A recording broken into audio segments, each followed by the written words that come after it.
someone, how do you, how do you, how do you, how do you, how do you, how do you,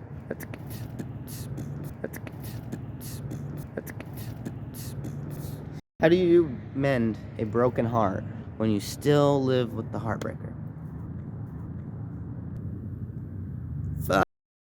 Hello, good day to you. How are you guys doing? So, I had a question in the comments about a video, and it is, how do you mend a broken heart when you still live with the heartbreaker? That's a pretty, I cried. You see my eyes? I cried thinking about it, because I was thinking about it for like the past 25 minutes or something. Yeah. Okay, watch out. Okay, how do you mend a broken heart when you still live with the heartbreaker? That's a good question, because I didn't know how to do that, and I learned how, kind of. I accepted how I felt about that person, right? Accepted who they were, and I had to forgive them, because for me, I was the heartbreaker, and the only reason I had to do what I did was because I felt something was off and I couldn't handle my emotions plus your emotions, right? If I don't know how to process my own thoughts, right, properly, and your thoughts start coming into my thoughts, I don't know what thoughts are what now, right? Right? So you need to be able to separate that. And how do you separate your thoughts? Well, you can't do that. Exactly. You gotta accept that they're mingled together and accept the parts that do make sense to you, right? Because there's a bunch of delusions. Okay, that's probably a wonky word. Don't take that to heart, but it's just like your brain starts coming up with all these crazy ideas, and most of them you can't even tell what are true and what are not true, and you're just like, does this person love me anymore? And you're like, yeah. Well, like, yeah, of course that person does. It's not how that works. You can't just stop loving someone. You're like, oh, well, today I just don't like the color blue. Nope, it's not my favorite color no more. It's just not my favorite color. No. You're like, well, now I like pink. Pink is up there. I love pink today. If I had a pink shirt on, I would rock it. I got colorful shirt on today, so I'm rocking all the colors. Right? And just like this, look at this. And then the green, all the colors. I don't know what I'm talking about anymore. How do you amend a broken heart when you still live with the person with a broken heart? Woo! Woo! You just gotta... Okay, if you really wanna... There's a truck there. I was the heartbreaker, and I couldn't handle living with that person, so I ended up just leaving. Completely leaving. Just left. Said kind of screwed them over, screwed myself over, screwed the whole situation up. And I actually ended up going to a really bad mental breakdown after that. That wasn't the trigger for it, or that was the trigger for it, because I had a lot of built up other stuff. You know what I mean? But to get to the point, how do you live with that person? That's rough. When I left, it was because I couldn't handle living with that person. I couldn't handle seeing her. I couldn't handle anything about her. Even when she was gone, I was still just trapped in my own head about her. It wasn't healthy. I was in a bad situation. My mom just passed away, and it was rough. I needed love, and I didn't know how to feel it back. And it's hard, because it's when you break someone's heart, it's because I'm the one that does that to people. I don't mean to do that. I've broken so many hearts. Not in a relationship. I haven't been in that many relationships, but the amount of close friendships that I had, and I dipped out of their life because I didn't know how to handle my own emotions around them. That's just rough, because it's you wake up in the morning and you're just yeah, I got me. It's me. I got my day going. I'm about to do my stuff, and then you're just you walk out, and then oh, you see the person you're in love with, and they're just can you get out of my way? I'm trying to brush my teeth. That's rough. That's a hard feeling. And you're just oh, well, my whole day gets just back onto that person. How do you mend it? That's the key there, because now I'm just rambling about anything. I've left, and it's even if you leave that person and dip out, go cruise on the freeway and get the heck out of there, get out of Dodge, and you're like, I'm gone, I'm done with you. It's like, no, you're not. Good thing internet is here. You're like, I can still contact that person in the back of your head. You're like, well, I know I'm not really gone. And then you like block that person. You're like, all right, I blocked him, and then I blocked their phone number. Okay, no contact, can't call me. And then you're like, well, shoot, can't get me now, but now they're in your head. And now it's like, now there's no way to express anything about that person. And that's a good thing though. Like, you need to be able to get out of it. You know, the thoughts are there, but you need to be able to get out of those thoughts and look at that person, and not look at that person. You just can't look at that person for a little bit. Not saying hide your emotions. Does that make sense? Right? Acknowledge them for what they are, how you feel, and then get away from it. And then by the time you come back, that train of thought is still in your head when you're feeling better, right? So that's kind of how thoughts work. When you are thinking about something, it's a memory of another thought of that thought. That's just thoughts, right? You think that you're thinking of a new thought, but it's actually just a collection of old thoughts crumpled up and making it look like a new thought. But it's just a combination of old thoughts that are reflections of whatever. So when you're thinking about that person and you can't acknowledge those emotions, you need to, get a break. And when you do feel better, find a moment to acknowledge them, and then get away from it again. You know what I mean? And then let it out when you do have when you have that built up. Like, I feel like I'm okay with crying, cry and let it out. It's rough. That's rough. How do you do that? Man. I mean, I've done that, and I left that person. I screwed them up. I screwed myself up. I screwed the whole situation. That was terrible. But those feelings aren't going to go away if you leave them. But it's your own individual thoughts that you need to be able to change, and your emotions towards those things. And that's not easy to do.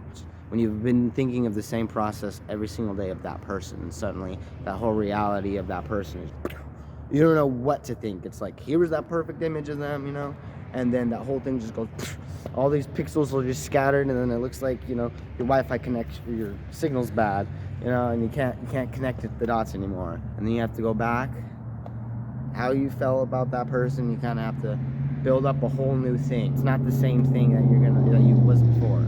You have to go and get a fresh perspective and get away from that train of thought of that person. Best way to get away from that train of thought is to go straight into and acknowledge how you're feeling. Those thoughts are gonna go 1,000 miles per hour, and you're gonna process that information a lot faster. It's not gonna feel like it's not gonna feel like you're processing it at the time. It's gonna feel like you're having a traumatic attack. But be wary of it. Don't go too hard into it and allow yourself to get depressed. Let your tears out and spring back up and go do something. You know what I mean? If you live with that person, you have to be able to acknowledge their presence there and get away from it. Find your own presence again. And get that scattered image of them that, you don't have. It's not there anymore. It's not the same feelings you had. It's just you go and you try to ask that person, how are you doing? And they're just like, I'm okay. And they just don't even show any effort to I'm trying to show my concern for you. It's do you have any concern back? And it's no, you can't have that. You can't have that. You don't need to worry how that person's doing, right? Because if you live with that person, they will probably come talk to you when they have problems. But if you're trying to always figure out what their problems are, I don't know, I'm rambling about so many things. There's squirrels. You guys want to see the squirrels? Oh, it's not flipping. Oh, I'm taking pictures. Oops. How do you forgive someone? How do you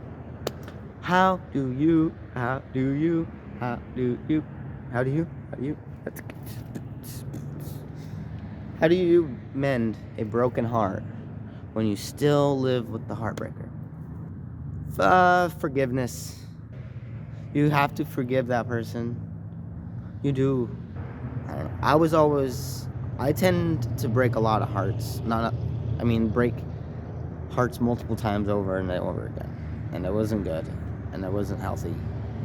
But I had to forgive myself for that, because the only way I'm going to start loving and showing more affection is not holding on to that. Because if I leave that presence there up in the air and I don't forgive myself for it, it's going to lead into my other relationships. It's going to. You're going to have to go fully into how you feel about them, right? How do you feel about that person? Just let it out, either on a piece of paper or out in your head, out in your mouth or something. Let it out. Just cry it out. Accept how you feel, and it hurts, and it does, and I've been the receiver of heartbreaking, and I ended up leaving, and that didn't make anything better because like I still had to forgive this person, and it's still going to take time. It is hard. I still talk to that person, like, because she has a very great relationship with my niece, and I can't just not let my niece have that relationship. That's just, I mean, it's not up to me anyways, you know what I mean? But like I could just not talk to my niece, but why would I do that? Like, you know what I mean? So I'm like, I'd rather put all my feelings behind, and I didn't put them behind, okay? I accepted how they were and I let them out, okay? Right, you don't just put feelings behind exactly, a little bit. You don't go just telling that person how you feel still, you know what I mean? You can't do that either. The only way you show love is by being present. Does that make sense? Like true showing of love is, I love the fact that I could be in the same area as you and not have to, and still, gotta forgive that person, and you have to forgive yourself. You have to forgive yourself. You have to forgive that person, and you have to forgive yourself.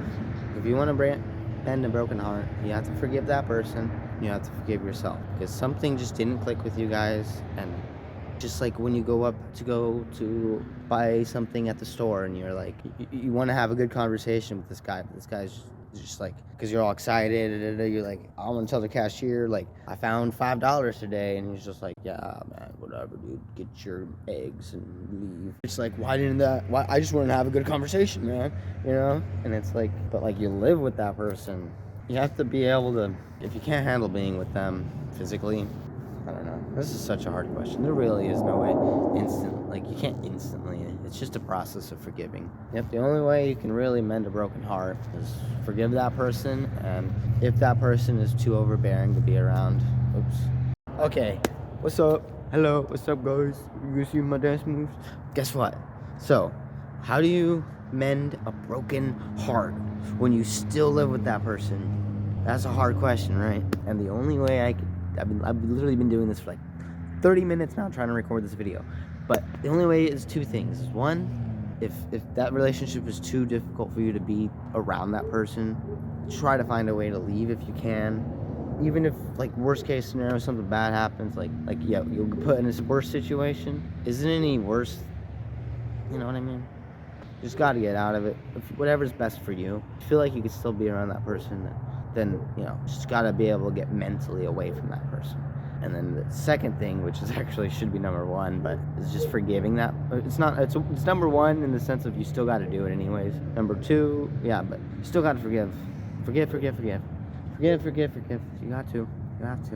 Let's forgive that person. It sucks. How do you mend a broken heart when you still live with that person, right? That's a good question. There's only one way. And, I mean, there's multiple resolutions, but what am I even saying? How do you forgive a broken heart? If you want to mend a broken heart, and it correlates with someone else, I mean, it typically always is, then you have to forgive that person. You have to. It's the only way you're going to be able to get your head out of that. If you could realize, like, that person that broke your heart was literally just a little tiny little baby once. Just a little baby. Just a little teeny tiny baby. Just a little baby. And grew up and was just like, I want to love this world, and then found you. And then, like, things just didn't work out the way that person hoped. And they still want things to work out, but this is the way they want things to work out. You don't have to be with that person in order to be with that person. You know what I mean? I hope that makes sense. Like, I was the heartbreaker, and I'm still trying to forgive myself. And I can't even, like, I still talk to that person, but I don't talk to them anymore. Like, I don't talk. I just say hi. How are you doing? And then move about our days like nothing happened. And I forgive her for that, I know she's doing her own thing. She's living her life with her husband. It's like, I'm over here making videos. Be you, forgive yourself. Love you guys. I hope that makes sense.